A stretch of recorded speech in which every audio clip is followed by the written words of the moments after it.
So I thought for today I'd change things up a bit by responding to some of the more interesting, let's say, comments I've received over the last few months or so, and if you like this format, do let me know as I can always do it again in future. Anyone who defends a timeless turd has no right to call themselves a Doctor Who fan. So this person took it upon themselves to spam the comments of my most recent video. A lot of it was the usual kind of not my doctor rhetoric you'd expect, but I wanted to highlight this one in particular as it's a classic example of gatekeeping. Council of Geeks actually made a pretty good video on everything that's wrong with gatekeeping culture just recently, which I'll link on screen now, but to summarise, it's not anyone else's place to tell you whether or not you're a true fan of something, or you've earned the right to call yourself a fan, or any other such nonsense. You get this kind of entitlement an awful lot from the NMDs, I find. I saw someone literally saying on Twitter how people need to stop being okay with the Chibnall era and what's happened to the show. See, that's entitlement right there. If you want to like the current era of the show and call yourself a fan of Doctor Who, that's your decision. Nobody else can take that away from you. There's no need to be so aggressive. I love these kind of comments.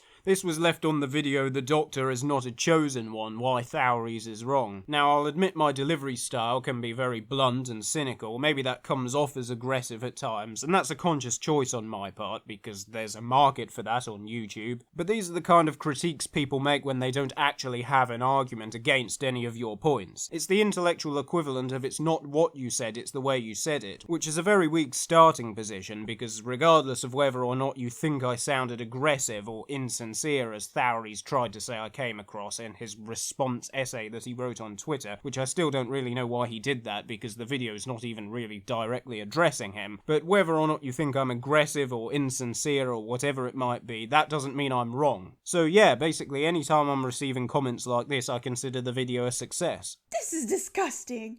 Don't throw around words like toxic and abusive when you clearly have no idea what they really mean.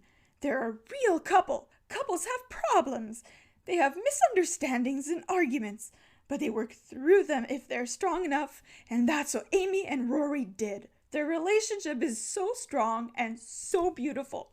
They would literally do anything for each other, and dismissing this over a problem they work through is so wrong. Okay, so someone is clearly very butthurt that I called out their OTP for having a toxic relationship. If you couldn't tell already, this is from my video on Moffat's handling of Amy and Rory's relationship in Doctor Who. From what I can tell, this is just someone who's a really big fan of Amy and Rory, which I have no problem with, but clearly they're letting that blind them to flaws in the writing, because as I specifically drew attention to in the video, they don't work through their problems and misunderstandings, otherwise they wouldn't have let it get to the point where divorce papers are being signed when all they needed to fix everything was a 2-minute conversation. I particularly like how this person says they're a real couple. That's just giving me more fame and misfortune flashbacks now. I mean, everyone I know laughed when they saw the unconscious slap, lol. I don't think that little moment is worth thinking the entire thing is domestic abuse. Another one here from the Amy and Rory video. So if you laughed at the scene in Asylum of the Daleks where Amy slaps Rory, that's kind of understandable and I'm not going to hold it against you, because it's certainly framed as a comedic moment.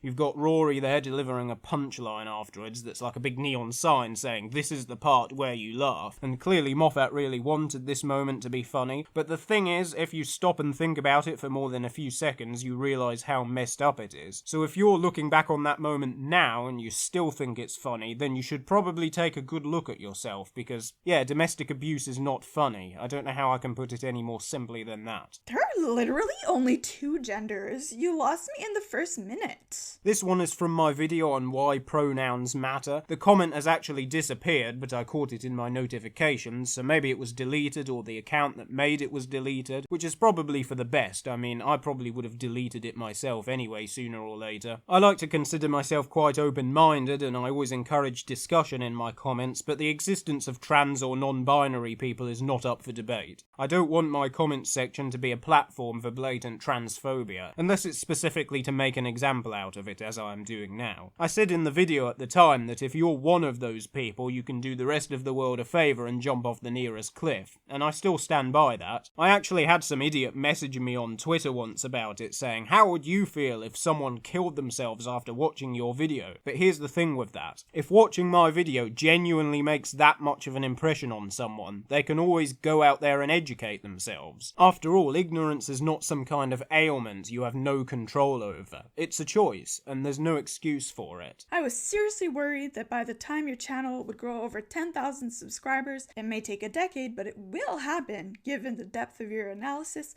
quality of execution, and subject matter. Nobody would even remember how that began. Keep placing ponies on your stuff.